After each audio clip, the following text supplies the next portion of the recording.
성경 시편 108편 다시 보시겠습니다.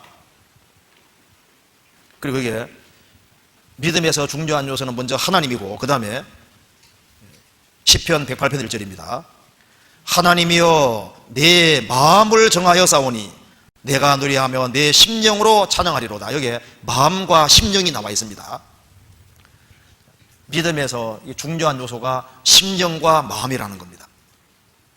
사람이 입으로는 시인하지만은 마음으로 받아들이지 아니하면 그 참된 믿음이 될 수 없는 겁니다. 사람이 마음으로 믿어 이르고 입으로 시인하여 구원을 이루느니라. 입술로는 하나님을 존경하지만 마음은 하나님과 멀을 수 있기 때문에 자기 마음을 다해서 믿는 것이 아니면은, 자기 전 존재를 다해서 믿는 것이 아니면은 그 참 믿음이 될 수가 없는 겁니다. 구원은 형식도 아니고 이론도 아닙니다. 그래서 마음과 연결되어 있는 마음과. 그래서 입만 가지고서는 참된 믿음이 안 이루어집니다. 그래서 마음과 심령은 믿음에서 절대적으로 중요한 요소가 되는 겁니다. 믿음은 신념이 아닙니다. 믿음은 하나님 말씀을 믿는 것이 믿음입니다. 말씀에 근거한 건데 신념은 자기 어떤 확신에 근거한 거잖아요. 자기가 아무리 확신에 차있다 할지라도 그건 자기 확신이지 믿음은 아닌 거예요. 믿음은 하나님 말씀에 근거해서 믿어야 될 내용을 정확히 믿는 것이 믿음입니다. 그 사람은 대단한 신념 가지고 있지만은 조사해보면 성경에서 말하는 믿음은 아닌 겁니다. 그리고 잘못된 것에 대한 확신을 가지면 가질수록 그 사람은 더 사고 치는 거예요. 그죠? 히틀러도 나름대로 자기 확신을 가지고 있으니까 전쟁 일으키는 겁니다. 김일성도 나름대로 공산주의에 대한 어떤 확신이 있고 신념이 있으니까 전쟁 일으키고 했던 거지 않습니까? 성경에서 말하는 믿음은 신념하고 다릅니다. 그리고 믿음은 적극적인 사고방식도 아니에요. 마음에 소원한 것은 이루어진다고 생각하고 모든 걸 어떤 긍정적으로 생각하고 그렇게 생각한다 할지라도 그것이 말씀에 근거하지 아니하면 그건 참된 믿음이 될 수 없는 겁니다. 그리고 형식적인 신앙도 참된 신앙이 아니에요. 믿음이라는 것은 마음과 연결되지 않으면 안 되는 겁니다. 그래서 예수님 말씀하시기를 입술로는 나를 존경하나 마음은 내게서 멀도다. 참으로 마음으로 믿지 아니하면은 믿는 것이 아닙니다. 성경에서는 믿음에 대해서 굉장한 주의를 요하고 있습니다. 성경에 믿음 종류가 많잖아요. 헛된 믿음도 나오고 버리운 믿음도 나오고 파손된 믿음도 나오고 생명 없는 믿음도 나오고 믿음의 종류가 많이 나옵니다. 그런데 성경에서 말하는 참된 믿음을 얻은 사람, 그 사람은 정말 복이 있는 거예요. 자, 이사야 66장 찾아보시겠습니다.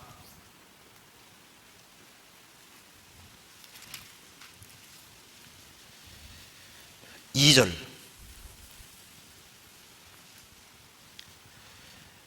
나 여호와가 말하노라 나의 손이 이 모든 것을 지어서 다 이루었느니라. 그 다음 읽겠습니다. 물은 마음이 가난하고 심령에 통회하며 나의 말을 인하여 떠는 자 그 사람은 내가 권고하려니와. 예, 됐습니다. 이 당시에 이스라엘 백성들은 예루살렘 성전에서 예배를 계속했습니다. 그리고 짐승 피제사를 계속 드렸습니다. 그렇지만은 그들 마음은 하나님과 관계가 없었습니다. 그들은 열심히 예배의식에 참여하고 성전의 마당을 밟고 짐승을 열심히 죽였습니다. 그런데 그 모든 신앙은 거지였습니다. 왜냐하면 마음과 주님과는 연결이 안 돼 있었기 때문입니다. 그래서 여기에 무릇 마음이 가난하고 심령에 통회하며 나의 말을 인하여 떠는 자 그 사람은 내가 권고 돌볼 것이다. 마음이 가난하고 심령에 자기 중심에서 죄를 가슴 아파하고 정말 돌이키는 사람, 그리고 하나님 말씀을 두려워 떠는 사람, 그 사람에게 하나님께서 긍휼과 자비 베풀어 주셔서 그 사람에게 정말 구원이 이루어지게 되는 겁니다. 그래서 성경 말씀하기를 회개하고 복음 믿으라.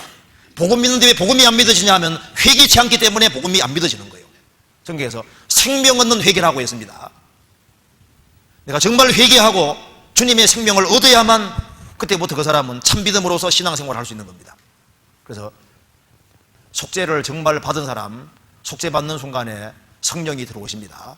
그때부터 그 사람이 바꿔지기 시작하는 거예요. 그래서 성경에서 말하는 믿음은 생명이 들어와 있는 믿음을 말하는 겁니다. 그 믿음이 이루어지기 위해서는 먼저 하나님의 존재에 대한 확신, 그 다음에 입술만 가지고 안 됩니다. 마음으로, 심령으로 참으로 회개하고 주님의 공로를 중심에 정말 받아들일 때 성령께서 도와주시면 그걸 딱 믿어지게 만들어주시는 거예요. 그렇게 해서 생명이 들어가면 그때부터 그 사람이 이제 저절로 바꿔집니다. 성경 누가복음 17장 보시겠습니다.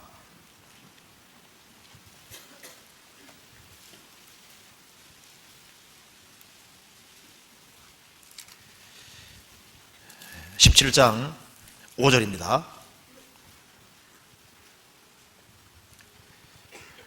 사도들이 주께 여짜오되 우리에게 믿음을 더하소서 하니 주께서 가라사대 너희에게 겨자씨 하늘 만한 믿음이 있었다면 이 뽕나무 들어 뿌리가 뽑혀 바다에 심기우라 하였을 것이요 그것이 너희에게 순종하였으리라. 우리에게 믿음을 더하소서 하니까 예수님 뭐라 하셨습니까? 너희에게 겨자씨 하늘 만한 믿음이 있었다면, 겨자씨는 작지만 그 속에 생명이 있는 겁니다. 너희에게 생명 있는 믿음이 정말 있었다면 이 뽕나무 들어 뿌리가 뽑혀 바다에 심기우라 하였을 것이요 그것이 너희에게 순종하였으리라. 얼른 읽으면 이런 이해가 안 되죠. 겨자씨할 만한 믿음이 생겼습니다. 야, 뽕나무 뿌리야 뽑혀서 바다에 심기우라. 성공한 사람 없죠. 그러니까 비유인 겁니다. 비유. 이게 뭘 말하냐면은 생명 있는 믿음이 들어가면은 이와 유사한 일이 정말 생기는 거예요. 이게 생명 있는 믿음이 들어가면은 뽕나무 뿌리, 나무 들어 뿌리가 뽑혀 바다에 심기우라 하였을 것이요 그것이 너희에게 순종하였으리라. 실제로 이런 일이 있습니다. 아브라함은 갈대아 우르에 살고 있었습니다. 근데 하나님 부르셨잖아요. 그러니까 이 갈대아 우르에서 뿌리 받고 살던 아브라함이 하나님에 대한 확실한 확신이 생기니까 하나님 명령에 순종해서 거기에서 뿌리가 뽑혀서 가나안 땅에 들어가서 거기에 정착하는 거 봐요. 그 믿음인 겁니다. 그리고 룻은 모압 여자입니다. 모압에서 살았던 여자인데 그 시어머니 나오미를 통해서 믿음이 들어갑니다. 그래서 한 번도 보지도 못한 그 이스라엘 땅에 베들레헴에 들어오는 거 봐요. 그래서 모압 땅에 뽑혀서 가나안 땅에 딱 심겨지는 거 봐요.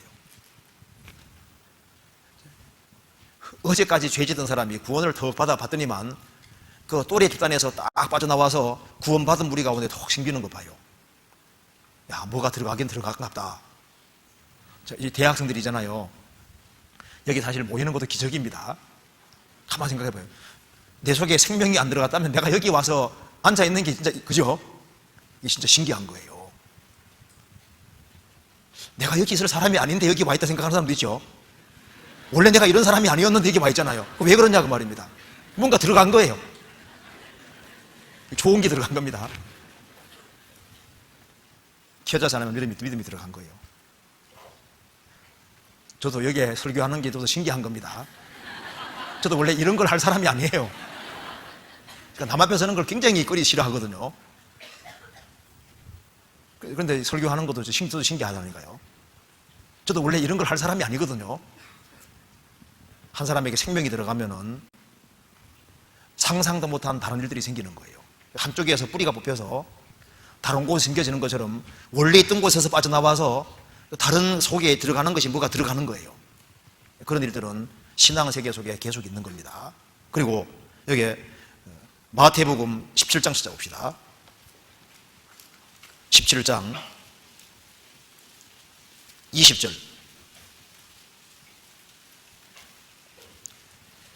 가라사대 너희 믿음이 적은 영혼이라 진실로 너희에게 이르노니 너희가 만일 믿음이 한 겨자씨만큼만 있으면 이 산을 명하여 여기서 저기로 옮기려 하여도 옮길 것이요 또 너희가 못할 것이 없으리라. 겨자씨 하늘만한 믿음이 있으면 산도 옮길 것이다. 이 불가능한 일을 하게 된다 그 말입니다. 그래서 생명 있는 믿음이 들어가면은 어떤 경우 보면은 아버지가 산처럼 딱 버티고 있습니다. 아버지가 거대한 산이었거든요. 그런데 생명 있는 믿음이 딱 들어가니까 아버지가 점점 작아 보입니다. 아버지 하기소양에 갑시다. 딸려와서 말씀 들으면 구원받아 버리잖아요. 천년 안 될 것 같은 것들이 믿음 있는 사람 속에는 되어지거든요. 믿음은 불가능한 것을 가능하게 하는 겁니다. 그래서 성경에서 말하는 믿음은 생명이 들어와 있는 믿음, 이제 그걸 말하고 있습니다. 그래서 성경에 말씀하기를 너희가 믿음에 있는가 너희 자신을 시험하고 너희 자신을 확정하라.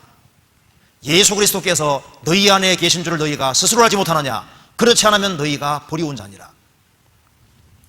주님이 내 속에 정말 들어와 있는지 자기 믿음을 점검하라고 했습니다. 내가 정말 성경에서 말하는 참된 믿음을 소유하고 있느냐?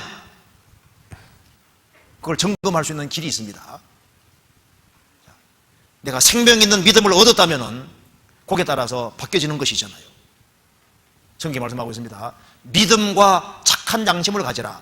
어떤 자들이 이 양심을 버렸고 믿음에 관하여는 파손나 있느니라.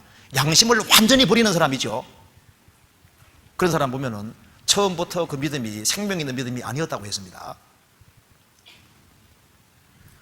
그 양심을 완전히 포기하면서 나는 천국 간다, 나는 구원받았다, 그게 거짓말하는 겁니다. 성경에 믿음과 착한 양심은 연결되어 있는 거예요. 그리고 하나님은 정직하신 하나님이시기 때문에 성경의 하나님을 정말 알아가는 사람은 알아갈수록 하나님 앞에서 정직하게 되는 겁니다. 믿음과 착한 양심을 가지라. 어떤 자들이 이 양심을 버렸고 그 믿음에 관하여는 파손나 있느니라. 그 양심을 완전히 저버리는 사람, 양심을 포기하는 사람, 그 사람은 처음부터 믿음이 가짜였다고 성경이 말하고 있는 겁니다. 그리고 믿음과 행함은 연결이 되어 있습니다.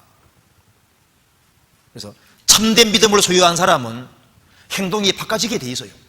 바꿔지지 말아 해도 바꿔지게 되어 있거든요. 자, 살아계신 하나님을 믿고 자신이 영원한 파멸에서 정말 건짐받았다고 믿는 사람이 세상 사람과 똑같은 삶의 방식을 취할 겁니까? 아니에요. 한 사람은 하나님을 확실하게 믿고 그리고 천국과 지옥을 믿고 영원한 내세를 정말 믿는 사람이고, 한 사람은 금세가 전부라고 생각하는 사람인데 그런 사람하고 삶의 방식이 똑같을 거냐 그 말입니다. 아니죠. 그래서 행위로 구원받는 것은 아니지만은 믿음으로 정말 구원을 받은 사람은 주님께서 그 사람을 바꿔가십니다. 그래서 행위가 나타나게 돼 있어요. 시간 지나면 반드시 나타납니다.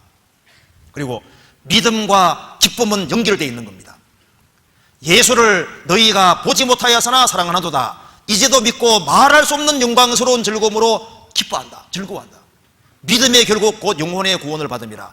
영혼이 구원을 받은 것과 기쁨은 연결되어 있거든요. 예수님 생각하면 좋잖아요. 하나님 생각하면 좋잖아요.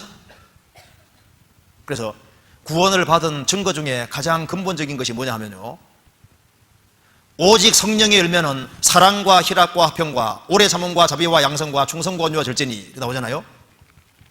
제일 첫 번째, 성령의 열매는 사랑과 희락과 화평.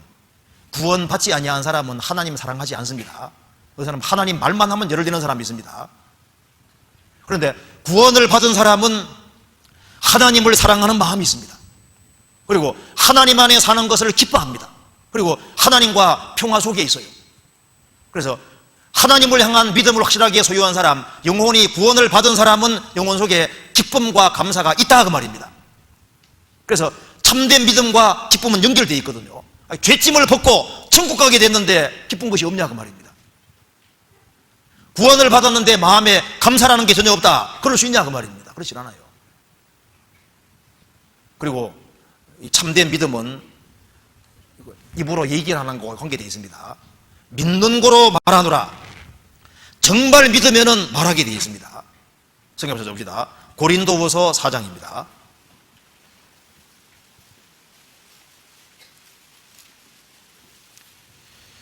4장 13절.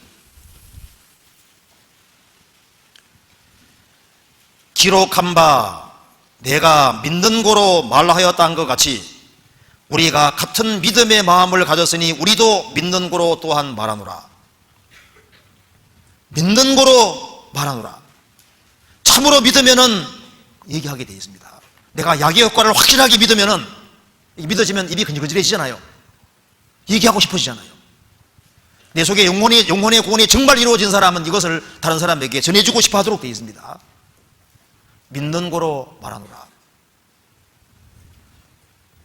그래서 믿음과 결과적인 것이 이렇게 연결되게 되기 때문에 그런 걸 체크해 봐도 내 믿음을 다시 한번 점검해 볼 수 있습니다. 그래서 참 믿음을 소유한 사람은 정말 복이 있는 겁니다.